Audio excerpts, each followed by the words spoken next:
We begin in Zimbabwe, where polls have just opened in presidential and parliamentary elections. We are looking at live pictures there outside a polling station in Harare. We should tell you that President Emmerson Mnangagwa is seeking a second five-year term. He is campaigning on promises to create more jobs and upgrade crumbling infrastructure. Now, his main challenger, opposition leader Nelson Chamisa, he is hoping that the frustrations about corruption, high inflation, unemployment will encourage people to choose him instead. Now, Al Jazeera's Haru Mutasa has been following all of these developments. She's outside a polling station in the capital, Harare. And Haru, tell us a little bit about what the turnout is like where you are. We know the polls have just opened. Well, where I am in the capital, Harare, at this particular polling station, the numbers are pretty decent. There are many tents around here, the different polling stations where people go and vote. So you won't see the long lines because there's so many tents people can go and line up at. What they do is they come here first, they check their name is on the voters roll, they get told which particular tent they go and vote inside. Then they go and join the queue and they go in and vote. This part of Harare, it's in a township called Mbare, one of the oldest townships here. It's one of the a very poverty type area where a lot of people are struggling to make ends meet.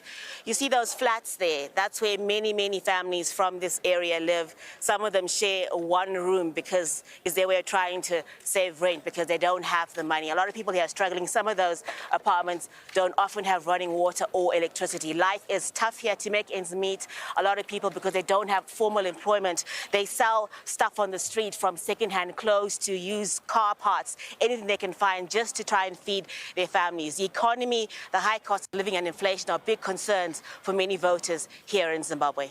So given that life is so difficult, is there a lot of engagement in terms of voting, or are a lot of people just kind of giving up, and is apathy a concern?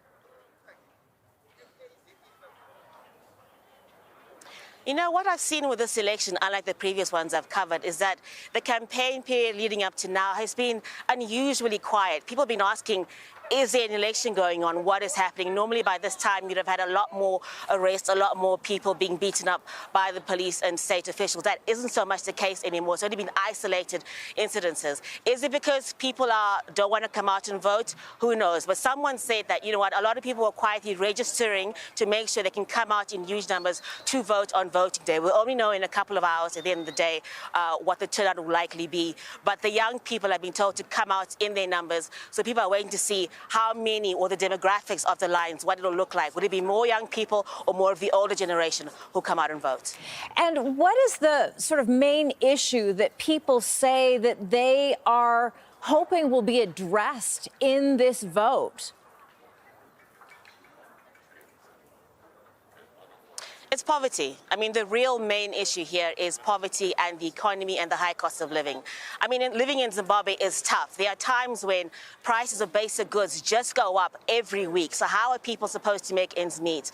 There was a time when there would be no electricity for most of the day. It's improved somewhat, but it's still a challenge. Some houses don't have regular running water from council taps. It's a struggle being in Zimbabwe. If you don't have work, it's even harder.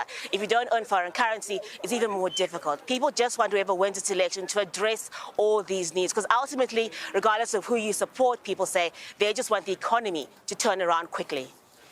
All right, Haru Mutasa covering the voting there outside of a polling station in Harare. Thank you so much. I know we'll be keeping across all of the voting throughout the day. Thank you.